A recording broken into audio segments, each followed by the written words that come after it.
So I don't know about you, Jason, but when I first get a phone, what I usually do is unbox it, unwrap it, go through the setup process, and then plug it into the charger while it's restoring from my last backup. According to new reports, the iPhone 12 is going to have a big problem when it comes to charging, and that is there's not going to be a charger in the box. Let's talk about what exactly this means and what options people are going to have today. I'm Jason Cipriani with Jason Perlow. This is Jason Square. So, Jason, no iPhone 12 charger in the box, and they're also saying perhaps no earbuds or earpods. I can understand the earbuds, but a charger? Isn't that a key piece of what you get when you pay for a phone? So, Jason, I am shocked that you're telling me that there's a charger in the iPhone box.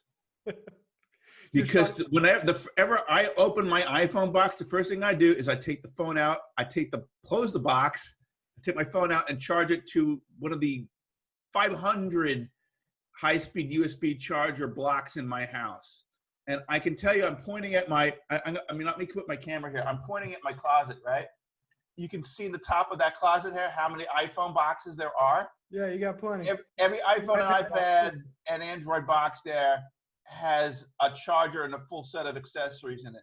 And that's because when you trade your iPhone in or what have you, or send it back at the end of the year because of the upgrade program, they don't require you to send it back in the original box and packaging and original accessories. They just want the phone, put in that little slip, and they send it away. So now I have 10 years worth of accessories from iPhones. But I do know that there are plenty of people that use the original OEM charger that comes in the box, right? And they don't buy third-party, better quality chargers. Most people probably don't even realize you can fast charge with USB-C on generations of iPhones going back 5 years. So I think this is where Apple's going to educate users. The current rumor and talk is that while Apple's going to leave out the 5-watt charger from the box in the iPhone 12, mind you, a $1,200 phone is coming without a charger. They're going to sell as an optional accessory a 20-watt charger for fast charging your phone. So if you want that fast charger that people have been asking Apple to include on its own in the box for the last couple of years, you're going to have to pay for that charger, which Apple makes a ton of money on accessories. It'll have a ridiculous markup. So maybe you're right. Maybe you're onto something there, but Apple's, instead of including it, going to use it as an education and an upsell on their phone. The other option here is there's also been recent leaks and indications that perhaps AirPower, Apple's magical wireless charging pad that you just place something on it wherever you want, and you'll be able to charge your AirPods, your phone, and your Apple Watch all on the same charger. Maybe that makes its debut, and that's Apple's way of getting people to pay for AirPower. I don't know. Well, so we're kind of at a weird state in terms of Apple's product development with devices that need charging. Right. So we're right now, you got iPhones that, before the previous generation, they had an 18-watt maximum charging capability. Now you're saying that's 20 watts. But now iPads require a higher wattage, and iPad Pro requires an even higher wattage than that. Right. So let's say you're a household with multiple iPhones, multiple iPads, and other junk, right? Which charger do you need, right? Because really a 20-watt charger is inadequate for charging an iPad or an iPad Pro. I mean, my wife has an original OEM charger, Apple charger connected to her bed. I just got her a 7th generation iPad, regular iPad, and she's asking me, why is this thing charging so slow? It's like you're using the wrong charger for your iPad because it's defaulting to the lower wattage. Right. Because that's all that thing can put out. So how many chargers does Apple need to come up with? They should have one. I think there should be one standard charger that they put out that's their OEM charger and handles all their products at their maximum speed. And that's it. That would be fantastic. It would take all the guesswork out of it, but then you're also taking the charger out of the box of the iPhone 12 at that point. I don't see them including something that could charge the iPad Pro at full speed. They should just not charge 200% more than Anchor and RAV Power does for the same thing for $40. That's what I'm saying. Yeah, you should charge the same amount of money for it. I hear you 100%. I look, I get the argument that Apple is doing this from an environmental standpoint. I've read some pieces on this that most people likely have chargers already for iPhones laying around their house. They have lightning cables, and how many billions of devices have they sold, and how many billions of chargers are out in the wild. So at this point, there's saturation of chargers, and including more in the box is just leading to more e-waste and on and on and on. I get that. But at the same time, the lightning cables aren't the toughest cables. They break pretty easily. They die constantly. I have a backfill supply of them in case we wear them. My wife wears them out like crazy. Like they just get the ends of them get completely frayed and stuff, and then they stop working and they won't plug in again, or they oxidize the connectors. And like maybe they last 3-4 months under heavy use, tops. Yeah, and you and I are definitely outliers in this, and the fact that we have a lot of phones, we have Right. all this access to other stuff, so we have an abundance of chargers lying around. I couldn't tell you the last time I bought a lightning cable because, like you, I have boxes of stuff that I could just go. If a lightning cable breaks, I just open a box and pull out another lightning cable that's brand new. If Apple quits including a charger, I no longer have that option, and eventually I'm going to have to buy cables in addition to buying the phone itself. Which we'll get to third-party chargers in a minute, but I want to talk about another charging conundrum we have coming up as well with Apple products, and that is the Apple Watch and watchOS 7. And specifically, and maybe this plays into AirPower, and that's why we're going to talk about it, is watchOS 7 finally adds sleep tracking to the Apple Watch, which is great. You're able to wake up in the morning and see how long you slept. Now, ZDNet's sister site CNET interviewed an Apple executive who went into the details on how Apple is doing their sleep tracking. They're not giving you a sleep score. They're not saying, hey, you slept, you scored a 90 last night in your sleep because you stayed awake, or whatever it is.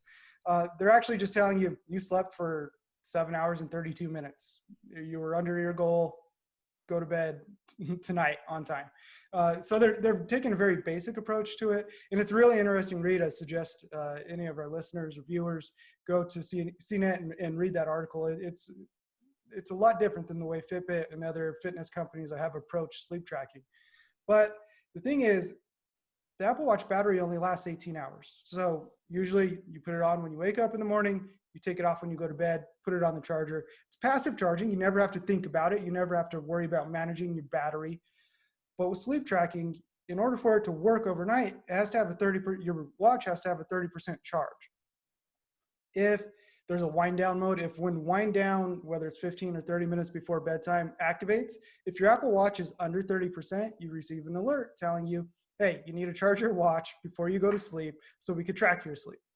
So then you end up taking it off, putting it on the charger, waiting an hour until it's charged enough. And then when you wake up in the morning, you have to put it back on the charger. So what I'm getting at here is that the current state of the Apple Watch and its battery life is not sufficient for sleep tracking. And I realize that watchOS 7 is in early beta and battery life is worse now than it will be by the time it releases later this fall. But the charging process just doesn't work in its current form. So Apple Watch Series 6, which should come out later this year as well, has to have a longer battery life, don't you think? You would hope. Yeah. Right. The question is, how much can you do with something this small, right? And I got an extra giant case on it. But look, it's not like you're dealing with a smartphone where you can wiggle around parts and things like that, and you have leeway, right, to adjust the size of a battery, between 3,000 milliamp versus 3,200 or 3,400 or 4,000, whatever, and still not get tremendous differences in thickness after you've changed the design, right? You basically have no wiggle room with something the size of a watch. So they're going to have to be very careful how they choose and adjust the size of components, those sorts of things. Different power usage strategies during the daytime, how long the display is on during the daytime. Now I understand why the display turns off during the daytime on some of the newer models, because unless you're looking at it and you flip it on. Well, actually, the Series 5 is on all the time, isn't it? It is. It's basically, yeah, it's like Yeah, it's on all the time. It takes a very low power mode and just refreshes the time. Your widgets or your complications don't refresh throughout the day unless you're actually waking the watch. It's kind of like a screenshot that changes every minute, essentially. Yeah, so far, the way sleep tracking works and the battery life on the Apple Watch through the watchOS 7 beta, it you're going to miss, if you work out during the day, you're going to have to charge at night in order to track your sleep, which means you're going to miss more activity, your standing hours, stuff like that throughout the day, in order to make sure you have that 30%. And then you have to do it again in the morning to make sure you have enough to get you through the day. There's a double charge approach now, and it'll be interesting to see how Apple handles it later this fall. But so let's get back to the iPhone and even Apple Watch for that matter. No charger in the box. What are our options? What are people's options, Jason? Well, you have so many OEM third-party charging solutions out there that it's really quite ridiculous. I mean, if you go to Amazon and you put in USB desk charger or USB wall charger, you're going to get 1,000 results. Even if you narrow it down to just USB-C charging solutions, you're going to get a lot. Right. And also QI chargers, for wireless, tremendous amounts of choice. So really, I think the end user needs to understand, what products are out there and what technologies are out there. When I've been buying stuff, I've only been going for stuff with gallium nitride for portable usage, for using in my bag, right? So I like what RAV Power has, what Anchor has, with Atom. I mean, they're much smaller, they're much more lightweight and flatter, and easier to stuff in a little pocket of a bag, and they give you the same 40 watts of output as the great big brick does.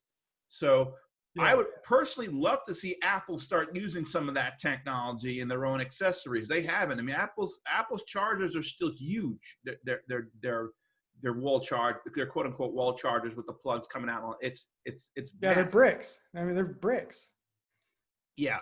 So gallium nitride, I think, is if you're going to go buy a charger for a wall unit, that especially if it's a single charge, single cord, single connector, gallium nitride, for sure. Just in terms of heat output and all that kind of stuff, it's just better. There are so many multi-port desk chargers that you can get with multiple USB and USB-A outputs. I standardized on one company's products, and I put them all over the house, so they're all exactly the same. You can do that. I mean, there's just so much out there. I mean, if you go to Anchor's website, or you just go to their sub store in Amazon. There's so many products. Usually 5 or 6 different brands of them are on sale at any different time. They have combo packages of where they combine you with cords and batteries along with the charger and all that kind of stuff, depending on how you want to do it. I mean, you can get some pretty good deals that way. So I would suggest you look at that stuff. And then I've written articles about charging technologies, about the different types. Now that all the new iPhones support USB-C high-speed charging, you absolutely should go with the USB-C output, not a USB-A at this point. Yeah, it's a lot faster. Yeah, Androids as well. Yeah, absolutely. So I've been using on my desk here, I have a Logitech, their new 3-in-1 power station. It has a charging pad that's flat, it has a stand, and then a spot to charge the Apple Watch. And I've been using that to passively charge throughout the day, whether it's an Android phone or my iPhone or even my Apple Watch while I'm testing the latest beta, just to get through. And I really like it. It's well designed. It's a little pricey, but it works great. So Jason, I mean, for me, Apple really needs to rethink its entire third-party accessory strategy. I mean, they have been behind the times from their OEM partners, like again, Anchor, RAV Power, Mophie, Logitech, all these guys have been really putting out nice accessories for the last 2 or 3 years. Excellent desktop chargers, phenomenal third-party cables, batteries, all sorts of things that people have gone out and bought. I bought a ton of them, right?